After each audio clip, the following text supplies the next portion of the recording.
Hello students, once again you all are very welcome to this channel. जैसा कि आप लोग वीडियो का थंबनेल देखे हैं, तो मैं आज डिस्कस करने वाला हूँ रियल नंबर पार्ट 6। ठीक है, तो जैसा कि मैंने लास्ट क्लास में आप लोगों को बताया था कुछ इंपॉर्टेंट थ्योरम्स एंड उस पर बेस्ड कुछ क्वेश्चंस बताया था जो बोर्ड के पॉइंट ऑफ व्यू से बहुत इंपॉर्टेंट था।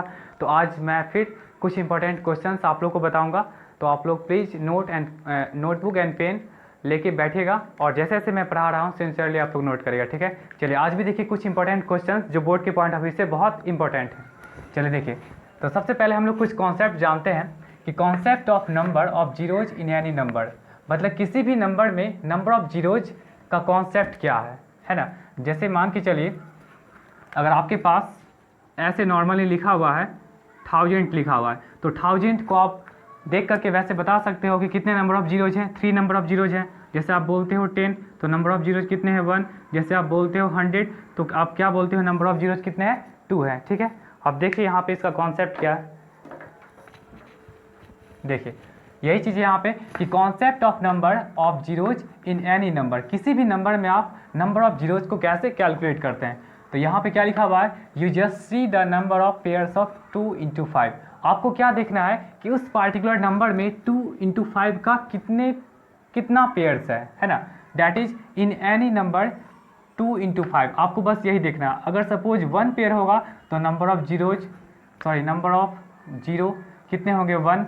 अगर 2 पेयर्स हैं 2 × 5 के, तो आपके नंबर ऑफ जीरोज 2 हो जाएंगे। 3 पेयर्स हैं तो नंबर ऑफ जीरोज 3 हो जाएंगे। 4 पेयर्स है 2 × 5 के, तो नंबर ऑफ जीरोज 4 हो जाएंगे, है ना। इस तरह से आपका बहुत मतलब और भी हो सकता है। 5 पेयर्स होंगे तो नंबर ऑफ जीरोज कितने हो जाएंगे आपके 5 हो जाएंगे। ठीक है, अब देखिए यहाँ पे जैसे 10 है, तो 10 में आपको पता है कि नंबर ऑफ जीरोज कितने हैं 1 है। तो देखिए, तो 10 को आप ऐसे लिख सकते हो 2 × 5, तो 2 × 5 का एक ही पेयर है। इट मीन्स कि आपके पास 1 जीरो होंगे, है ना।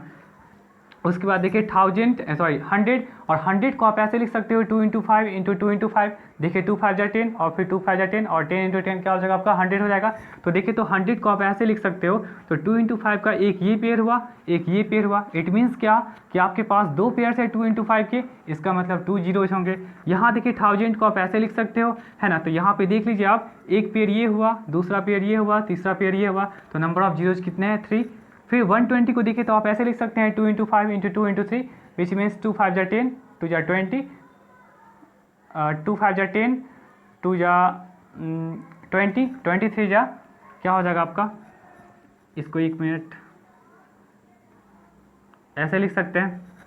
देखिए 2 × 5 का एक ही पेयर इसमें दिख रहा है, तो इसका मतलब क्या हो जाएगा, नंबर ऑफ जीरो कितने होंगे 1 जीरो होंगे। ठीक है, अब तो कोई 2 × 5 का पेयर लगा नहीं, तो इसलिए हम कह सकते हैं कि किसी भी पार्टिकुलर नंबर में आपको नंबर ऑफ जीरोज कैलकुलेट करने के लिए आपको देखना होगा कि 2 × 5 का कितना पेयर है। अगर एक पेयर होगा तो एक जीरो होगा। ठीक है, तो इस तरह से हम लोगों ने देखा concept of number of zeros in any number. किसी भी नंबर में आप नंबर ऑफ जीरोज को बहुत ईजिली कैलकुलेट कर सकते हो। आप बस देखना कि 2 × 5 का कितना ऐसा पेयर बन रहा है। ठीक है, चलिए दूसरे कॉन्सेप्ट पे आइए। दूसरा कॉन्सेप्ट आपके पास क्या है कि any positive integer is ended with zero, है ना। कोई भी अगर पॉजिटिव इंटीजर अगर आपका इंड कर रहा है जीरो से, इज डिविजिबल बाई 5। जिसे मान के चलिए अगर आप ऐसे लिखते हो, कुछ भी लिख दीजिए, बस इंड करवा दीजिए इसका जीरो से, है ना। कोई भी नंबर आप लिखे और आप इंड इसको करवाइए क्या चीज़ से, आप जीरो से, जीरो एज ए यूनिट डेट। तो इसका मतलब ये हो जाएगा कि ये 5 से एग्जैक्टली डिवाइड हो जाएगा। तो वही चीज़ मैंने यहाँ पे लिख दिया है, any positive integer is ended with zero is divisible by 5, that is prime factorization of the number contain 5 is as a prime factor. ठीक है, तो आपका ये बात समझ में आ गया होगा। ठीक है, कि कोई भी नंबर अगर आपका इंड कर रहा है जीरो से, तो उस केस में आप बता सकते हो कि वो नंबर आपका क्या होगा 5 से एग्जैक्टली डिविजिबल होगा। और जब 5 से एग्जैक्टली डिविजिबल है, इसका मतलब ये हो जाएगा कि प्राइम फैक्टर क्या होगा 5 एक होगा ही। ठीक है, चलिए इसको नोट कर लीजिए आप लोग।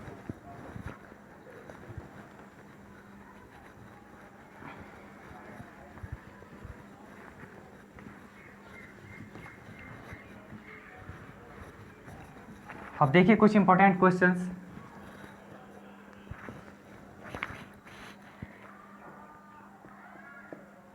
जैसे आपका रहेगा prove that 6 to the power n can't end 0 as a unit digit। For any natural number n।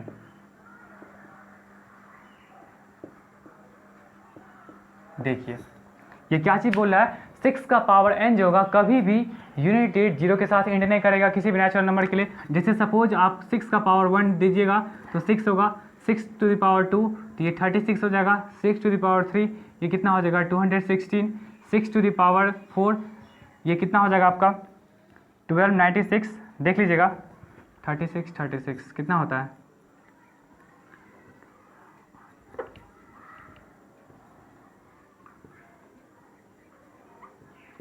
ठीक है। तो इस तरह से आपका 6 का आप कोई भी पावर दीजिएगा तो आपका यूनिट डिजिट जो होगा वो 0 से एंड नहीं करेगा। तो यही चीज़ आपको यहाँ पे प्रूव करना है। और मैंने बताया है आपको अभी जस्ट कि कोई भी नंबर अगर 0 से एंड कर रहा है इसका मतलब ये हुआ कि 5 एक प्राइम फैक्टर के फॉर्म में आना चाहिए, है ना, प्राइम फैक्टर के फॉर्म में आना चाहिए। अगर 5 नहीं है तो इसका मतलब ये हुआ कि वो नंबर 0 से एंड नहीं करेगा। तो चलिए इसको देखते हैं हम लोग कैसे बनाएंगे। देखिए 6 to the power n can be written as, देखिए कैसे इसको लिख सकते हैं 6 to the power n को। देखिए तो आप 6 को आप इसको तोड़ दीजिए, ऐसे लिख सकते हैं आप 2 × 3, इसका प्राइम फैक्टराइजेशन कर लीजिए और ये आपका पावर n हो गया, ठीक है। अच्छा आप देखिएगा आप पढ़े होंगे बेसिक कॉन्सेप्ट में कि जैसे a to the power a multiply b to the power 2 होता है, तो इस केस में क्या होता है आपका a का भी पावर 2 होता है और b का भी पावर 2 होता है। तो उसी कॉन्सेप्ट का यहाँ पे यूज करेंगे। इसको आप कैसे लिख सकते हो 2 टू द पावर n और इंटू क्या हो जाएगा 3 टू द पावर n, ये चीज़ आ गया। चलिए अब देखिए तो यहाँ पे 6 का जो यहाँ पे प्राइम फैक्टराइजेशन हुआ है, यहाँ पे आपके पास प्राइम फैक्टर्स बस 2 है एंड 3 है, 5 तो है नहीं। तो यहाँ पे लिखेंगे clearly 6 to the power n has only two prime factors, 2 and 3, not 5 नहीं है। तो हम पहले ही बताएं कि जब अगर 5 आएगा एक प्राइम फैक्टर के फॉर्म में तभी आपका 0 से एंड होगा, तो 5 तो है नहीं। therefore 6 to the power n can't end with a unit digit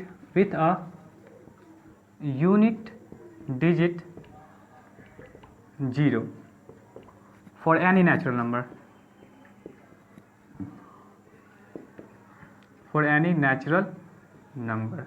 ठीक है।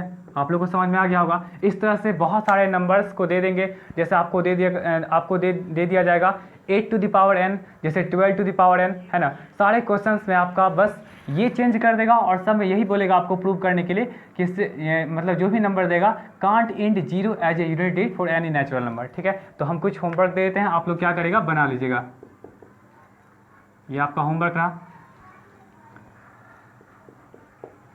4 टू द पावर n, दूसरा आपका हो गया 8 to the power n, 12 to the power n, 15 to the power n। ध्यान रखिएगा आपका 0 तभी इंड होगा जब 5 भी आएगा और 2 भी आएगा, ठीक है। 14 टू द पावर n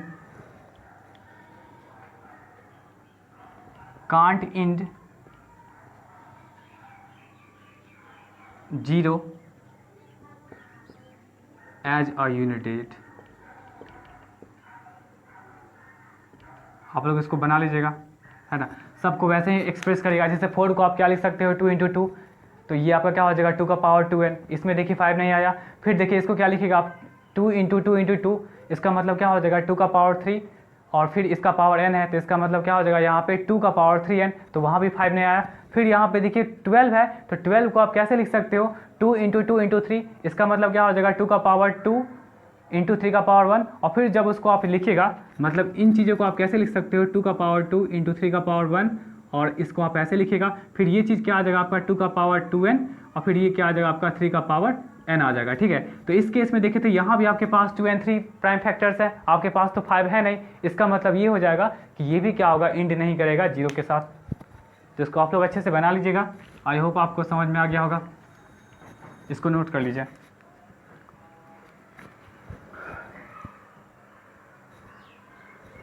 चलिए इस तरह का तो क्वेश्चन आप लोग बना लीजिएगा, ठीक है। जो स्टेप फॉलो किया उसी स्टेप को फॉलो करिएगा और सारे लैंग्वेज को वही लिखिएगा। हाँ ये अलग है कि किसी में 3 नहीं आ सकता है, किसी में 2 नहीं आएगा, तो वो आप लोग लिख लीजिएगा। 5 के साथ 2 आना बहुत ज़रूरी है, तभी आपका नंबर ऑफ जीरो डिसाइड होगा, जैसे जो मैं कॉन्सेप्ट बताया था। चलिए नेक्स्ट देखिए आप लोग कंपोजिट नंबर। कंपोजिट नंबर आप लोग जानते होंगे। कंपोजिट नंबर मतलब a number having more than 2 factors is called composite number, ठीक है।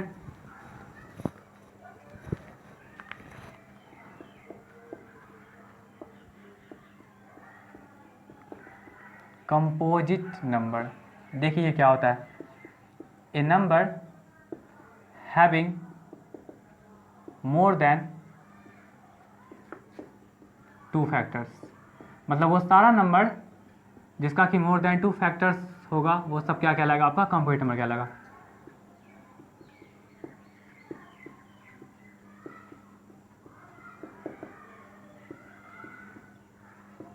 एग्जाम्पल देख लीजिए, जैसे सबसे स्मॉलेस्ट कंपोजिट नंबर क्या होता है आपके पास 4, क्योंकि इसके पास फैक्टर्स क्या है 1, 2 और 4। फैक्टर्स कहने का मतलब ये हुआ कि ये जो आपका नंबर्स है 1 इसको एग्जैक्टली डिवाइड कर देगा, 2 भी एग्जैक्टली डिवाइड करेगा, 4 भी एग्जैक्टली डिवाइड करेगा। उसी तरह से आप 6 को भी बोल सकते हो, 1 2 3 6 है ना। उसके बाद आपका हो जाएगा 8, 1 2 4 8। इस तरह से आपके पास ये सब कंपोजिट नंबर्स हो जाएंगे, मतलब वो सारे नंबर जिसके मोर देन 2 फैक्टर्स है सब क्या कहलाएंगे, आपके कंपोजिट नंबर्स कहलाएंगे, ठीक है। तो देखिए यहाँ से भी एक क्वेश्चन बनेगा, एक्सप्लेन वाई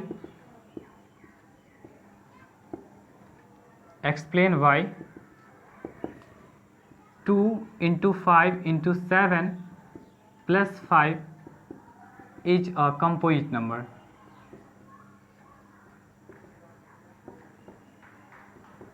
देखिए आपको ये एक्सप्लेन करना है कि ये कंपोजिट नंबर क्यों है। तो आप सबसे पहला काम क्या करिएगा, जब भी ऐसा क्वेश्चन आएगा तो देखिएगा कुछ ना कुछ 2 टर्म में कुछ ना कुछ कॉमन होगा। तो देखिए तो यहाँ पे आप पहले इसको लिख लीजिए 2 × 5 × 7 अब +5। अब देखिए यहाँ पे इन दोनों में कुछ कॉमन है, कॉमन क्या है आपका 5 है, तो 5 को आप बाहर ले लीजिए। तो 2 × 7 और प्लस यहाँ पे क्या हो गया 1। इसका मतलब ये हो जाएगा आपके पास कि 5 2 7 जा 14 +1 मतलब 5 × 15। अब देखिए 5 × 15 इसका मतलब क्या हो जाएगा 75, एंड इसको आप लिख सकते हो ऐसे 75 और लिख दीजिएगा having more than 2 factors, having more than 2 factors, therefore it is a composite number। समझ में आया। तो इस तरह का जब भी क्वेश्चन होगा तो आप क्या करेगा, 2 टर्म में से कुछ ना कुछ टर्म जो होगा वो आपका कॉमन होगा और उसी टर्म को आप क्या करेगा बाहर निकाल लीजिएगा। जैसे एक और क्वेश्चन देख लीजिए आप लोग, लैंग्वेज वही रहेगा, एक्सप्लेन वाई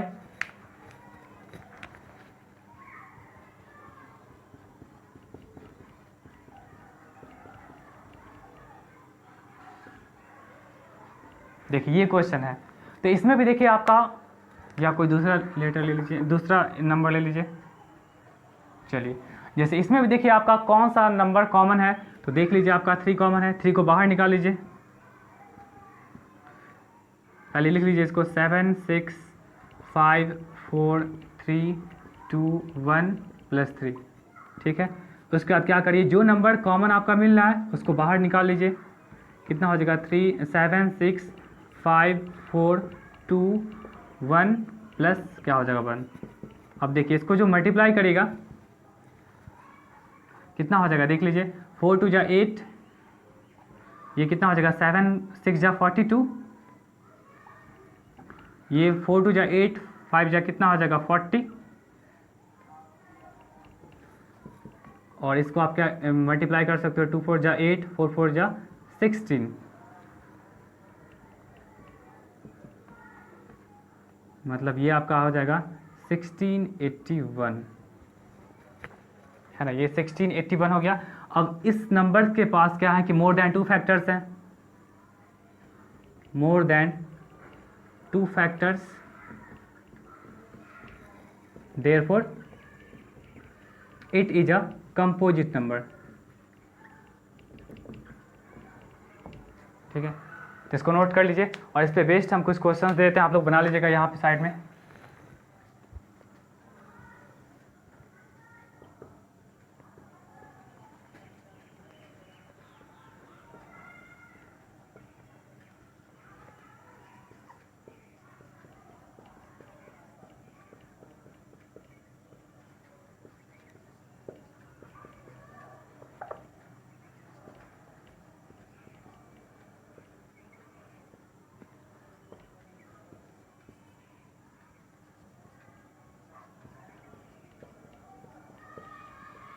ये सब क्वेश्चंस को आप लोग क्या करें, बना लीजिएगा। ठीक है, इसको नोट कर लीजिए।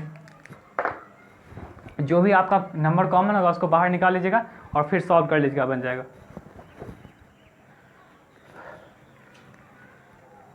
चलिए हम लोग नेक्स्ट देखते हैं हम लोग decimal, nature of decimal expansion. Decimal आप लोग पढ़े होंगे, दो तरह का होगा, एक होगा आपका रेशनल, एक आपका आ जाएगा irrational.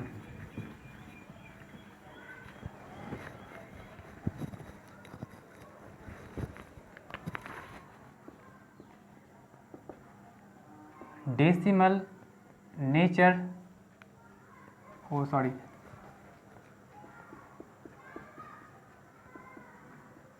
Nature of decimal expansion, decimal expansion.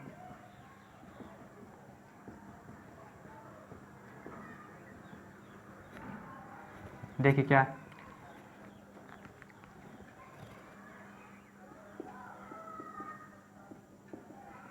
Decimal expansion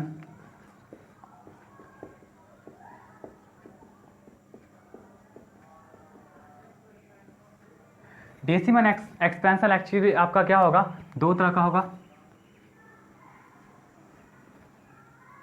एक आपका आएगा रेशनल और एक आपका आ जाएगा इरेशनल।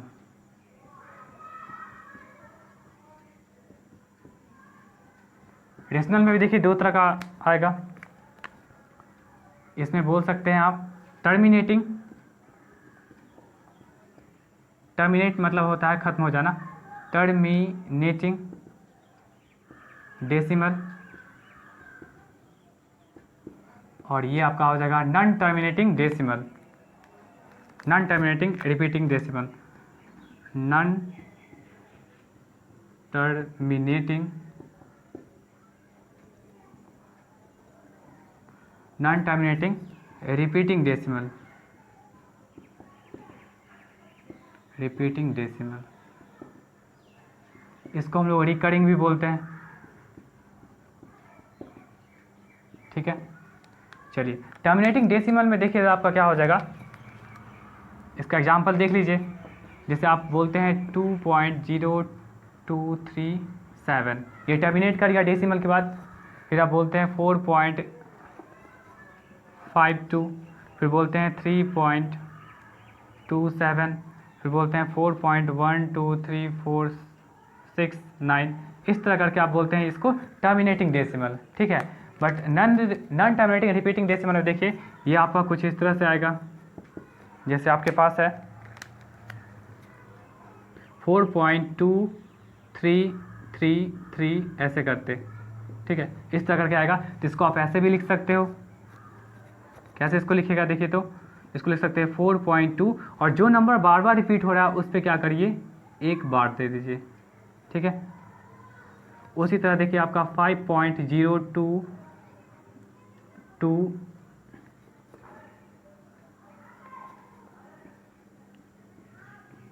फिर देखिए ये जो आपका है इसमें देखिए तो 24 बार बार रिपीट कर रहा है, तो ऐसे लिखिए 5.024 और इस पर आप बार लगा दीजिए। ठीक है, इस तरह करके आप ये नॉन टर्मिनेटिंग रिपीटिंग डेसिमल का एग्जाम्पल आप दे सकते हैं, जिसको हम लोग रिकरिंग भी बोलते हैं। मतलब कि इसमें क्या होगा कि डेसिमल के बाद भी क्या होगा डिजिट क्या होगा, जो नंबर आपका है वो आपका टर्मिनेट नहीं करेगा, वो क्या करेगा आपका, वो रिपीट होते जाएगा। तो जो रिपीट हो रहा है तो उसी पे जितना रिपीट हो रहा है, अगर एक ही नंबर रिपीट हो रहा है तो एक बार मतलब उस नंबर पे बार डाल दीजिए। अगर दो नंबर रिपीट हो रहा है तो आप दो नंबर पे बार डाल सकते हैं, ठीक है। तो इस तरह तो आपका हो गया रेशनल, जिसमें टर्मिनेटिंग डेसिमल और non terminating repeating decimal. Irrational पे आइए। इरेशनल में देखिए, अगर आप एक पी बाई क्यू लिखते हो और एक आता है आपका नॉन टर्मिनेटिंग नॉन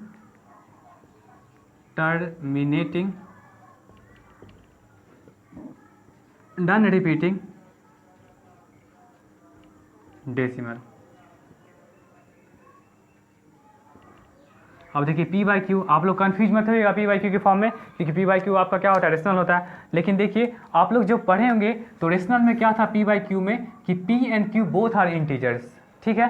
बट यहाँ देखिए क्या क्या हो सकता है, देखिए क्या क्या हो सकता है। 4 बाई आप बोल सकते हो 2.7, देख लीजिए ये आपका क्या हो जाएगा, इरेशनल नंबर होगा, ठीक है। वो अलग बात है कि आप इसको सॉल्व करके इरेशनल बना लीजिएगा, लेकिन अगर इस फॉर्म में अगर कोई लिखा हुआ है नंबर तो वो आपका क्या हो जाएगा, इरेशनल। क्यों? क्योंकि आपका रेशनल तो नहीं हो सकता है, क्योंकि रेशनल के लिए चाहिए आपका पी भी इंटीजर एंड क्यू भी इंटीजर, बट ये तो इंटीजर है बट ये तो इंटीजर नहीं है, इसका मतलब क्या हो जाएगा, ये आपका इरेशनल नंबर हो गया। उसी तरह से आप ये भी बता सकते हो 2.34/5, ये भी आपका इरेशनल नंबर है, क्योंकि क्यू तो इंटीजर को फॉलो कर रहा है बट ये इंटीजर नहीं है। फिर आप ऐसे ही बता सकते हो -3.21 फिर 4.562, ये भी बता सकते हो, क्योंकि देखिए यहाँ पे ये भी आपका क्या है, इस फॉर्म में जो लिखा हुआ है वो आपका क्या है, इंटीजर नहीं है, ये भी इंटीजर नहीं है, तो ये भी आपका क्या हो जाएगा, इरेशनल नंबर हो जाएगा। उस तरह से आप √2 भी बता सकते हो, √3 भी बता सकते हो, 2√3 बता सकते हो, है ना। तो ये सब क्या हो जाएगा, आपका एक इरेशनल नंबर हो जाएगा जो इस फॉर्म में होगा। अब देखिए नेक्स्ट क्या आपका non terminating non repeating decimal. इसका मतलब क्या हो जाएगा, देखिए जैसे 2.01 फिर देखिए 001 फिर देखिए 0001, है ना, इस तरह करके रिपीट हो जाएगा। मतलब जितना आप और आगे बढ़ेगा उतना नंबर ऑफ जीरोज बढ़ते जाएगा। यहाँ 1 जीरो है, यहाँ देखिए 2 जीरो है, यहाँ 3 जीरो है।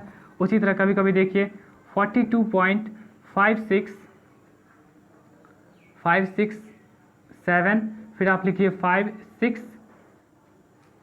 एक मिनट, 56 फिर आप लिखिए 566 फिर 5666, है ना, 5 फिर 4 4 बार 6, इस तरह करके आ जाएगा। एक मिनट, थोड़ा छोटा पड़ रहा है, इसको ऐसे लिख सकते हैं 42.56 फिर आपका हो जाएगा 5, यहाँ पे 16 है फिर 66 फिर 5666, इस तरह करके आपका बढ़ते चला जाएगा। तो ये आपका हो जाएगा नॉन टर्मिनेटिंग नॉन रिपीटिंग, ना टर्मिनेट कर रहा है ना रिपीट कर रहा है, ठीक है। वो आप जितना एक्सटेंड करिएगा उतना नंबर ऑफ 6 क्या है वो बढ़ते चले जाएंगे। तो इस तरह से आपके पास डेसिमल एक्सपेंशन, आपके पास टर्मिनेटिंग भी है और रेशनल भी है और इरेशनल है। रेशनल में आपका टर्मिनेटिंग डेसिमल हो जाएंगे और नॉन टर्मिनेटिंग, और फिर इरेशनल में आपके हो जाएंगे पी बाई क्यू जो इस फॉर्म में है, और आपका नॉन टर्मिनेटिंग भी हो जाएंगे। तो इसको आप लोग नोट कर लीजिए।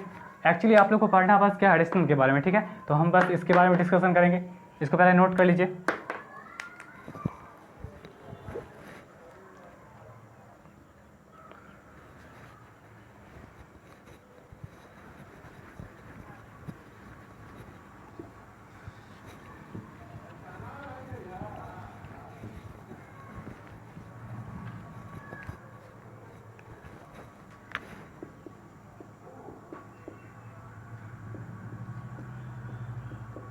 देखिए बस रेशनल नंबर के बारे में पढ़ना है। तो टर्मिनेटिंग डेसिमल,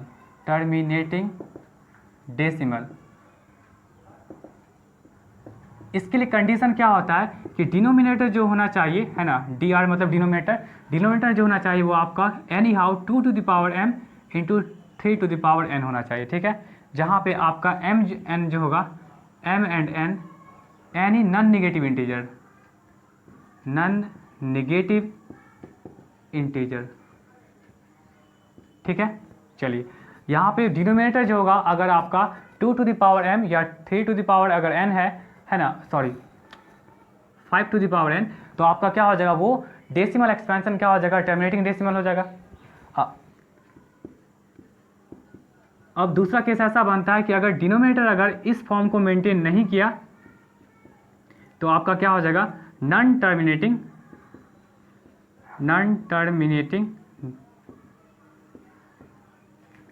रिपीटिंग डेसिमल हो जाएगा। समझ में आ गया? तो किसी भी डेसिमल एक्सपेंशन को अगर आपको टर्मिनेटिंग या नॉन टर्मिनेटिंग पहचानना है तो बस क्या करिए, न्यूमरेटर कुछ भी रहे उससे कोई फर्क नहीं पड़ेगा, आपका डिनोमिनेटर जो होना चाहिए वो 2 का पावर m और 5 का पावर n के फॉर्म में होना चाहिए। कभी कभी क्या हो सकता है कि अगर सिंपल, जैसे अगर आप ऐसे लिखते हो 1/8 तो आप बोलिएगा कि इसको हम ऐसे लिख सकते हैं 2 का पावर 3, तो 5 का पावर नहीं है तो आप ऐसे भी तो लिख सकते हो 5 टू द पावर 0, क्योंकि 5 टू द पावर 0 क्या होता है, आपका 1 होता है। ठीक है, तो ये आपका टर्मिनेटिंग डेसिमल है। कभी कभी क्या होगा आपका कि 1/12 है, और देखिए यहाँ पे 2 का पावर इसको लिख सकते हो 2 और इसको फिर लिख सकते हो 3 का पावर 1। तो आपका बस क्या होना चाहिए, 2 का पावर m और 5 का पावर n ही होना चाहिए, आपका इन दोनों के अलावा कुछ नहीं होना चाहिए। अगर सिंगल अगर है 2 का पावर 3 या 5 का पावर समथिंग, तो उसके साथ आप जैसे अगर कभी कभी ऐसे दे देगा 1/25, तो इसको जनरली हम लोग ऐसे लिख सकते हैं 2 टू द पावर 0, क्योंकि 2 का पावर 0 क्या होता है, आपका 1 होता है, और 25 को आप ऐसे लिख सकते हो, है ना। तो ये आपका इस स्टैंडर्ड फॉर्म को मेंटेन किया तो ये आपका क्या हो जाएगा, टर्मिनेटिंग डेसिमल हो जाएगा। लेकिन आपका 2 और 5 के अलावा और कुछ नहीं आना चाहिए। जैसे देखिए कभी कभी आपको दे देगा 30 दे देगा, जैसे 1/30 दे दिया, तो इसको आप कैसे लिखेगा 1, इसको ऐसे लिख सकते हो 2 का पावर 1, 5 का पावर 1, और इसको लिख सकते हो 3 का पावर 1। देखिए 2 और 5 होना चाहिए था, बट यहाँ पे 3 भी आ रहा है, इसका मतलब ये आपका नॉन टर्मिनेटिंग डेसिमल हो जाएगा। ठीक है, 1 मिनट, चलिए इसको पहले नोट कर लीजिए। और एक और चीज़ देखिए यहाँ पे, जैसे अगर x इक्वल टू अगर आपका p/q, x इक्वल टू अगर p/q है तो आप बोल सकते हो यहाँ से x is a decimal expansion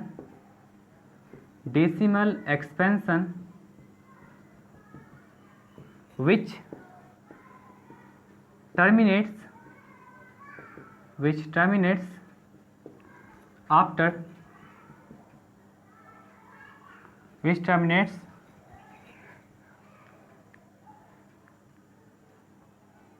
after k places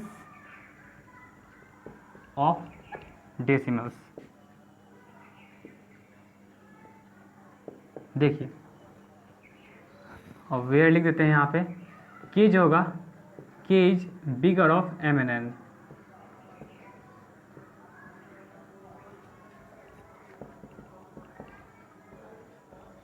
देखिए ये क्या चीज़ है, जैसे अगर आपका x इक्वल टू p/q अगर एक डेसिमल एक्सपेंशन है तो आपका ये टर्मिनेट करेगा k प्लेसेस ऑफ डेसिमल, मतलब जहाँ पे आपका k जो होगा बिगर ऑफ m और n होगा। ठीक है, अब देखिए इसको एग्जांपल से हम समझते हैं क्या होगा। वैसे इसको समझ लीजिए कि अगर कोई भी आपका रेशनल नंबर अगर इस तरह से है, रेशनल नंबर है ना, तो ये आपका टर्मिनेट करेगा k प्लेसेस, वो कब, जब आप इसे स्टैंडर्ड फॉर्म में मेंटेन करेगा, और इन दोनों में जो बड़ा होगा, सपोज यहाँ पे 7 है, यहाँ पे 8 है, तो क्या होगा कि टर्मिनेट का जगह डेसिमल एक्सपेंशन कितने प्लेस बाद, 8 प्लेस बाद। ठीक है, इसको एग्जांपल से देखते हैं तब समझ में आ जाएगा।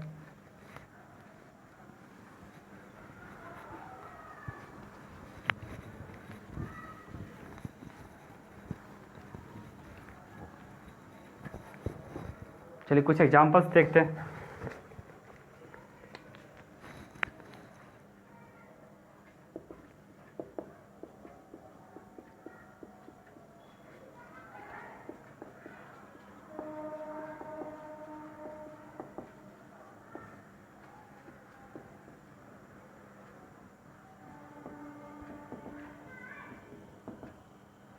Tell the terminating or non-terminating decimal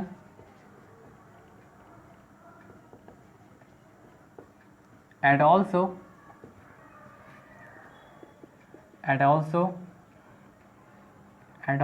tell how many places, and also tell after how many places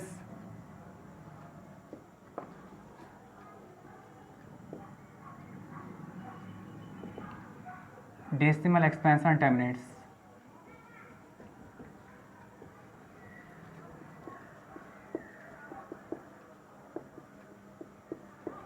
देखिए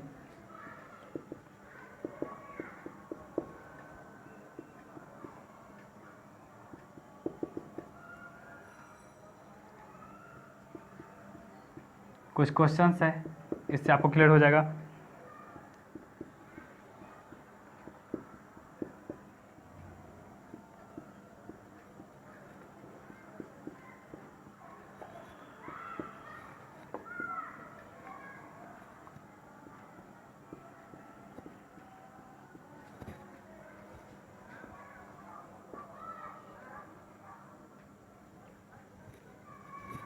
सिक्स भी यहाँ लिख देते हैं।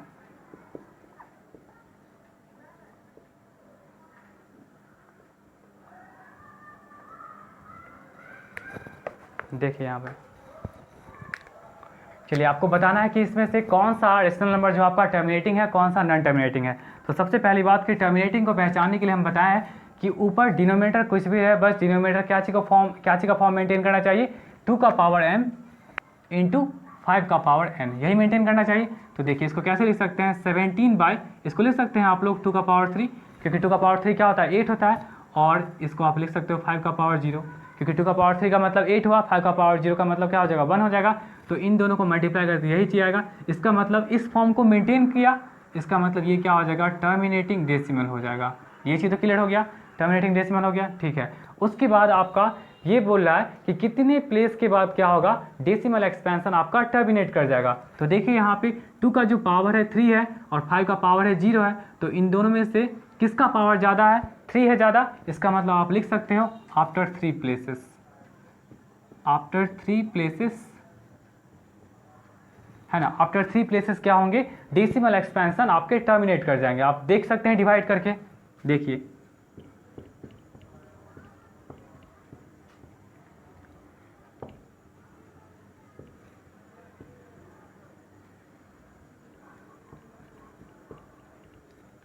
देखिए एग्जैक्टली टर्मिनेट कर गए आफ्टर 3 प्लेसेस। तो इस तरह से हम लोग बहुत इजीली बता सकते हैं, ठीक है। चलिए नेक्स्ट देखिए, तो आप इसको आप क्या लिखिएगा, 5/24 को आप क्या लिख सकते हैं, देखिए तो 2 to the power 3 इंटू आप क्या लिख सकते हो 3। देखिए 2 to the power 3 का मतलब क्या होता है 8, और 8 से क्या हो जाएगा 24। तो देखिए तो यहाँ पे आपका ये फॉर्म मेंटेन करना चाहिए था। तो यहाँ तो आपका 2 का पावर और m और 5 का पावर n है, बट यहाँ 3 आ गया है ना, तो ये तो गड़बड़ कर दिया। तो इस केस में क्या हो जाएगा आपका, ये नॉन टर्मिनेटिंग डेसिमल हो जाएगा। NTD का मतलब क्या हो जाएगा, नॉन टर्मिनेटिंग डेसिमल, ठीक है। अच्छा, तो जब नॉन टर्मिनेटिंग डेसिमल हो गया तो ये तो मतलब कितने भी प्लेस के बाद ये टर्मिनेट नहीं करेगा, तो इसमें दिखना जरूरी नहीं है, ठीक है। ये आपका टर्मिनेट नहीं करेगा।